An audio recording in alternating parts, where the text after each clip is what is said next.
పిల్లలు కావాలనే మీ కలను నెరవేర్చుకోండి. మొదటి కన్సల్టేషన్, మొదటి స్కానింగ్ ఉచితం. వివరాల కొరకు హెగ్డే ఫెర్టిలిటీని సంప్రదించండి.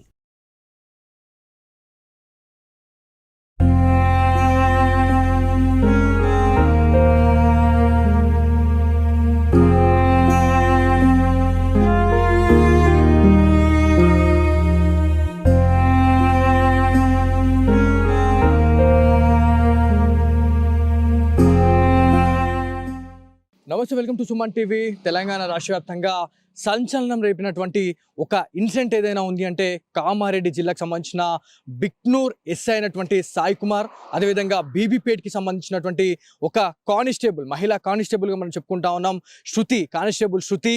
అదే గ్రామానికి సంబంధించిన బీబీపేట్ గ్రామానికి సంబంధించినటువంటి కంప్యూటర్ ఆపరేటర్ అయినటువంటి నిఖిల్. సో వీళ్ళ ఆత్మహత్యలా లేకపోతే హత్యలా అనే దానిపైన అయితే పోలీస్ డిపార్ట్మెంట్ ఒక ప్రాపర్ ఇన్వెస్టిగేషన్ అనేది కొనసాగిస్తూ ఉంది. సో ఇందులో భాగంగానే కామారెడ్డి జిల్లా నుంచి మనము మెదక్ జిల్లాకి అయితే రావడం జరిగింది. మెదక్ జిల్లాకి మనం రావడానికి ముఖ్య కారణం ఏదైనా ఉంది అంటే బిక్నూర్ ఎస్ఐ అయినటువంటి సాయి కుమార్కి సంబంధించిన గ్రామంకి అయితే మనం రావడం జరిగింది. సో కుల్చారం గ్రామంకి అయితే సుమన్ టీవీ వచ్చింది. ఇక్కడికి వచ్చిన తర్వాత వాళ్ళ ఫ్యామిలీ మెంబర్స్తో అయితే మనం మాట్లాడే ప్రయత్నం చేసాం. కాకపోతే సోషల్ మీడియా వేదికగా చాలా వరకు కూడా అంటే డిసెంబర్ 25 నుంచి ఇప్పటి వరకు చాలా వరకు కూడా ఏవైతే సోషల్ మీడియాలో దుష్ప్రచారాలు అనేటివి జరుగుతూ ఉన్నాయి. ఇందులో భాగంగానే మేము ఇంటర్వ్యూ ఇవ్వడానికైతే మేము సిద్ధంగా లేము అని చెప్తా ఉన్నారు. ఎందుకంటే ఇవాళ మంచి చూపించినా కూడా చెడు ఇంపాక్ట్ అనేది మా పైన పడుతుంది అని చెప్పేసి చాలా వరకు కూడా కుటుంబీకులు అయితే చెప్పారు. సో సాయి కుమార్కి సంబంధించిన బాబాయ్తోని మాట్లాడినాం, దాంతోపాటు కన్న తండ్రితోని మాట్లాడినాం, కుటుంబీకులతో మాట్లాడినాం. సో వాళ్ళు చెప్తున్న ఇన్ఫర్మేషన్ ఏంటంటే ఖచ్చితంగా సాయి కుమార్, బిక్నూర్ ఎస్ఐ సాయి కుమార్ ఎవరైతే వీళ్ళిద్దరిని కాపాడే టైంలోనే తను కూడా అదే చెరువులో పడి తను చనిపోయినట్టు మేము అనుకుంటున్నా ఉన్నాము. ఇంకా వేరే ఏదైతే ఉందో ఈ లవ్ ట్రాక్ కావచ్చు ఏదైతే ఉందో అదంతా కూడా ఖచ్చితంగా రాంగ్, ఇదంతా రాంగ్ పోర్ట్రే అయితే చేస్తూ ఉన్నారు అని చెప్పేసి మనకు సాయి కుమార్కి సంబంధించిన కుటుంబీకులు అయితే చెప్పారు. సో మనము నిజామాబాద్ నుంచి కామారెడ్డి వచ్చినాం. కామారెడ్డిలోని ఏదైతే ఆర్ఆర్ రెడ్డి ఒక ఫ్యామిలీ దాబాకి అయితే మనం వెళ్ళాం. సో ఎవరైతే బిక్నూర్ ఎస్ఐ అయినటువంటి సాయి కుమార్ బిక్నూర్ టోల్ ప్లాజా నుంచి ఆ కార్లో అయితే రావడం జరిగింది. ఏదైతే పెందుర్తి జంక్షన్ దగ్గరికి అయితే తను వచ్చి ఆ దాబా దగ్గరకు వచ్చి దాదాపు ½ an hour to 1 hour వరకు తను అక్కడ భోజనం చేశారా లేకపోతే ఆయనతో పాటు ఇంకెవరైనా వచ్చారనే దానిపైన అయితే సోషల్ మీడియాలో చాలా వరకు కూడా న్యూస్ అనేది మనకి వైరల్ కావడం జరుగుతూ ఉంది. సో అక్కడ ఆ ఆర్ఆర్ రెడ్డి ఫ్యామిలీ దాబా రెస్టారెంట్కి అయితే మనం వెళ్ళినాము. అక్కడికి వెళ్ళిన తర్వాత కూడా పోలీస్ అధికారులు వచ్చారు, మనలాగే వచ్చి వాళ్ళు కూడా ఎంక్వైరీ చేసేసి వెళ్ళారు. ఏదైతే మనకి సీసీ కెమెరాస్కి సంబంధించిన ఫుటేజ్ని కూడా వాళ్ళు జల్లెడ పడతా ఉన్నారు అనేది మనకు ఒక ఇన్ఫర్మేషన్ అయితే వచ్చింది. సో అదంతా అయిన తర్వాత మనము నెక్స్ట్ అయితే బిక్నూర్ టోల్ ప్లాజా దగ్గరికి అయితే వెళ్దాం. సో బిక్నూర్ టోల్ ప్లాజా దగ్గరికి మనం వెళ్ళడానికి ముఖ్య ఉద్దేశం ఏంటంటే ఆ రోజు డిసెంబర్ 25 రోజు ఏదైతే మనం మార్నింగ్ టైంలో 11 o'clock నుంచి 11:41 అంటే 11:30 నుంచి 12 o'clock టైంలో ఆ కార్ అనేది ఎస్ఐకి సంబంధించిన కార్ అనేది బిక్నూర్ టోల్ ప్లాజా అయితే క్రాస్ చేసేసి వచ్చింది. సో ఆ టైంలో సీసీ కెమెరాని అయితే మనం క్షుణ్ణంగా పరిశీలించడం జరిగింది. సో ఎస్ఐకి సంబంధించిన కార్లో తనతో పాటు ఇంకొక వ్యక్తి అయితే దాంట్లో ఉన్నట్టు మనకు తెలుస్తూ ఉంది. సో దాంట్లో ఉన్నది కానిస్టేబుల్ శృత, లేకపోతే కంప్యూటర్ ఆపరేటర్ అయినటువంటి నిఖిల, లేకపోతే 4th పర్సన్. సో ప్రతిసారి కూడా మనము సుమన్ టీవీ వేదికగా మనం ప్రతిసారి అదే మాట్లాడుతూ ఉన్నాం. ఇంకా ఎవరైనా ఈ ఆత్మహత్యలు ఏదైతే హత్యలు చేసి ఆత్మహత్యలుగా చిత్రీకరించారా అనే దానిపైన అయితే చాలాసార్లు మనం మాట్లాడుతూ ఉన్నాం. సో ఇదంతా కూడా ఆ కార్లో ఒక డైలమా అనేది అయితే ఉంది. ఆ కార్ విజువల్స్ అనేది కూడా మీరు సుమన్ టీవీలో ఎక్స్క్లూజివ్గా చూడొచ్చు. దాంట్లో ఒక షాడో అనేది కనిపిస్తూ ఉంది, ప్రాపర్గా కనిపించట్లేదు. కానీ ఒక మనిషి అయితే డ్రైవర్ పక్కన ఏదైతే మనకి సాయి కుమార్ పక్కనే ఇంకొక వ్యక్తి అయితే కూర్చున్నట్టయితే మనకు తెలుస్తూ ఉంది. అక్కడి నుంచి వాళ్ళు పెందుర్తి జంక్షన్కి అయితే వచ్చారు. అక్కడ భోజనం చేశారా, మరి ఏం చేశారు, డిస్కషన్ చేశారా అనేది ఖచ్చితంగా మనము ఆలోచించాలా. అక్కడ నుంచి వాళ్ళు కామారెడ్డి వెళ్ళారు. కానిస్టేబుల్ శృతి కావచ్చు, దాంతోపాటు కంప్యూటర్ ఆపరేటర్ నిఖిల్. సో వీళ్ళిద్దరు కూడా ఆ దాబాకి వచ్చారా లేకపోతే ఆ దాబా నుంచి ఎస్ఐ అయినటువంటి సాయి కుమార్ వాళ్ళు కామారెడ్డిలో ఎక్కడన్నా ఒక స్పాట్ అనేది వాళ్ళు ఎంచుకున్నారా? సో స్పాట్ గురించి మనం మాట్లాడుకుంటే వాళ్ళు ఒక స్పాట్ని అయితే ఎంచుకోవడం జరిగింది. కానిస్టేబుల్ శృతి, సాయి కుమార్, దాంతోపాటు కంప్యూటర్ ఆపరేటర్ నిఖిల్, వీళ్ళు ముగ్గురు కూడా అడ్లూరు ఎల్లారెడ్డికి సంబంధించిన పెద్ద చెరువునే వాళ్ళు ఎంచుకోవడానికి గల మూల కారణం ఏంది అనేది మనం ఖచ్చితంగా ఆలోచించుకోవాలి. సో 4వ క్యాండిడేట్ గురించి మనం మాట్లాడుకోవాలి. ఇక్కడ ఉన్నది ముగ్గురు కూడా వాళ్ళు ఇవాళ భూమిపై లేరు, వాళ్ళు ముగ్గురు కూడా చనిపోయి ఉన్నారు.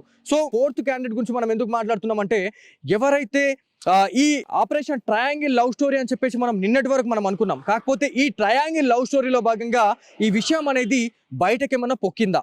సో బయటకు పొక్కిన తర్వాత ఎవరైతే దీన్ని అదునుగా చూసుకొని కానిస్టేబుల్ శృతిని కావచ్చు, ఎస్ఐ సాయి కుమార్ కావచ్చు, కంప్యూటర్ ఆపరేటర్ నిఖిల్, వీళ్ళు ముగ్గురిని కూడా ఎవరైనా టార్గెట్ చేశారా, బ్లాక్ మెయిలింగ్ ఏమైనా చేశారా అనే దానిపైన అయితే చాలా వరకు కూడా మనకు చాలా పెద్ద డౌట్ అయితే ఉంది. సో ఒకవేళ అట్లాంటిది అయితే మాత్రం డెఫినెట్లీ ఇవి ఆత్మహత్యలు కాదు, డెఫినెట్లీ ఇవి హత్యలుగానే మనం పరిగణించాలా. సో పోలీస్ అధికారులు, కామారెడ్డికి సంబంధించిన పోలీస్ అధికారులు ప్రతి ఒక్క బృందాన్ని అయితే ఏర్పాటు చేయడం జరిగింది.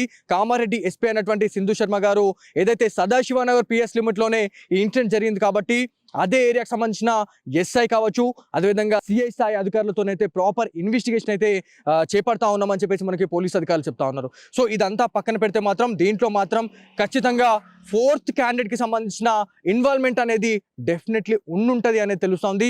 4th క్యాండిడేటా లేకపోతే 5th క్యాండిడేటా? సో 4 ఉన్నారా 5 ఉన్నారా అనే దానిపైన అయితే మనకు ఒక ప్రాపర్ ఇన్వెస్టిగేషన్లో మనకేమన్నా కొలిక్కి వచ్చే అవకాశం ఉంది. ఎందుకంటే సీసీ కెమెరాస్ని ఖచ్చితంగా జల్లడ పట్టాలా, దాంతోపాటు కాల్ డేటాని వాళ్ళు తీయాలి, దాంతోపాటు వాట్సాప్ మెసేజెస్ గురించి మాట్లాడుకుంటే ఈ నెల రోజుల టైంలో ఒకరిదొకరు ఒక మెసేజ్ అయితే చేసుకోవడం జరిగింది.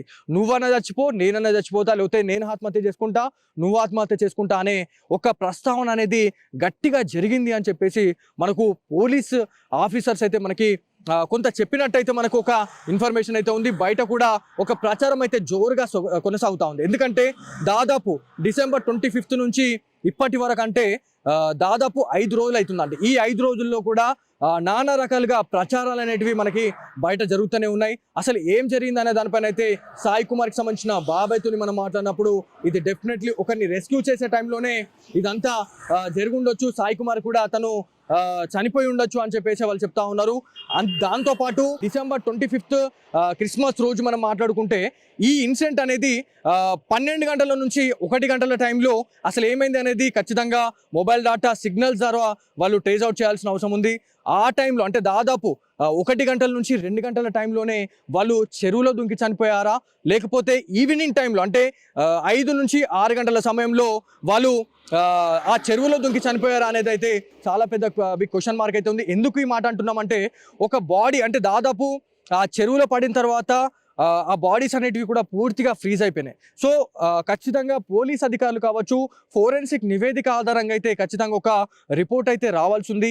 దాంట్లో మనకు ఒకటి తెలియాల్సింది ఏంటంటే దాదాపు అంటే 12 గంటల నుంచి 14 గంటల టైంలోనే ఇదంతా జరుగుండొచ్చు. అంటే మనకి 1 గంటల నుంచి 2 గంటల సమయంలో వాళ్ళు ఆ చెరువులో దుంకచ్చు. అది కూడా పట్టపగలే. అంటే ఆ పట్టపగలే ఆ చెరువు కట్ట పైన ఇంకా ఎవరు రాలేరా? ఒకవేళ వచ్చినా కూడా ఎందుకు పోలీస్ ఆఫీసర్స్కి ఈ ఇన్ఫార్మ్ అనేది చేయలేరు? ఎందుకంటే ఇవాళ మనం ఒక రోడ్ పైన కావచ్చు, లేకపోతే ఎక్కడైనా ఒక ప్రదేశంలో నడుచుకుంటూ మనం వెళ్ళే టైంలో ఒక 10 రూపాయల నోట్ కావచ్చు, 100 రూపాయల నోట్ కనిపిస్తే మనం తీసి జోబులో పెట్టుకునే రకం. సో అట్లాంటిది ఎవరైతే పోలీస్ ఆఫీసర్స్కి మనకి మొన్న ఒక ఇన్ఫర్మేషన్ అయితే చెప్పడం జరిగింది. ఆ రోజు డిసెంబర్ 25 రోజు నైట్ అంటే ఈవినింగ్ టైంలో మొబైల్ సిగ్నల్స్ని అయితే ట్రేస్ అవుట్ చేసినాము. ట్రేస్ అవుట్ చేసిన తర్వాత లొకేషన్ అనేది అడ్లూరు ఎల్లారెడ్డి పెద్ద చెరువు దగ్గర మనకు చూపిస్తూ ఉంది. చూపించిన తర్వాత పోలీస్ అధికారులు అందరూ కూడా బంధువులు రాకనే ముందే, ఎవరైతే ఫ్యామిలీ మెంబర్స్ రాకనే ముందే పోలీస్ ఆఫీసర్ అక్కడికి వెళ్ళారు.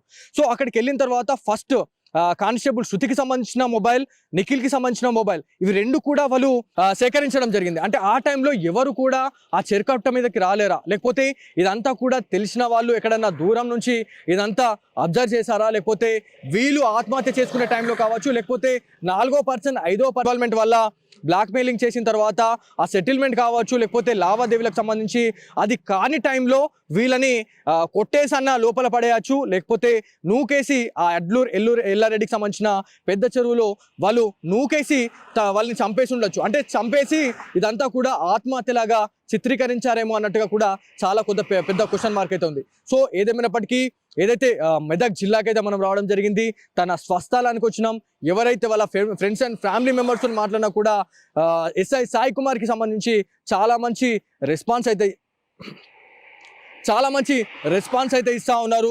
తన్ని ఇన్స్పిరేషన్గా తీసుకొని చాలామంది ఇవాళ ఊర్లో చాలా మంచి ఉన్నత స్థానాలకు కూడా వెళ్ళిన వాళ్ళు చాలామంది ఉన్నారని చెప్పేసి ఏదైతే స్వయాన సాయి కుమార్కి సంబంధించిన బాబాయ్ అయితే చెప్పడం జరిగింది. సో లక్ష్మణ్ గారు కూడా మనకు పదే చెప్తా ఉన్నారు. సో అతను చిన్న వయసులో దాదాపు 24 సంవత్సరాల ఏజ్లోనే తనకి ఎస్ఐ జాబ్ వచ్చింది. ఈ జర్నీలో దాదాపు ఎన్నో సెటిల్మెంట్ అంటే ఇవి ఇట్లాంటి ప్రేమ పెళ్లిళ్ళకి సంబంధించి కావచ్చు, లేకపోతే ఆత్మహత్యలు చేసుకోవడానికి ఎవరైతే పాల్పడతా ఉన్నారో వాళ్ళకు కూడా చాలా వరకు కూడా తను కౌన్సిలింగ్ ఇచ్చారు. తను కౌన్సిలింగ్ ఇచ్చే విధానం చూస్తే ఖచ్చితంగా చనిపోతాను అనుకునే క్యాండిడేట్ కూడా బతికే అవకాశం ఉంటుంది. ఒక ఆశని ఒక చిగురాశని అయితే తను సృష్టిస్తాడు అని చెప్పేసి మనకి సాయి కుమార్కి సంబంధించిన బంధువులు అయితే చెప్తా ఉన్నారు. సో ఏదేమైనప్పటికీ ఇది ఒక అంతు చిక్కని మిస్టరీ లాగానే అవుతుందా, లేకపోతే పోలీస్ అధికారులు ఎలాంటి ఇన్వెస్టిగేషన్ చేస్తారు, ఇంకా ఎన్ని రోజుల్లో ఇదంతా కూడా బయట పెట్టే అవకాశం ఉంది అనే దానిపైన అయితే చాలా వరకు కూడా జోరుగా ప్రచారాలు అయితే జరుగుతూ ఉన్నాయి. ఎప్పుడెప్పుడు ఈ న్యూస్ అనేది వైరల్ అవుతుందా అనే దానిపైన అయితే చాలా మంది ఇవాళ 2 తెలుగు రాష్ట్రాల ప్రజలైతే ఇవాళ ఎదురు చూసిన పరిస్థితి ఉంది. సో ఇది ఇక్కడ ఉన్న తాజా పరిస్థితి. కెమెరా పర్సన్ కార్తిక్తో బాలు, సుమన్ టీవీ, కొచ్చర్ల నుంచి.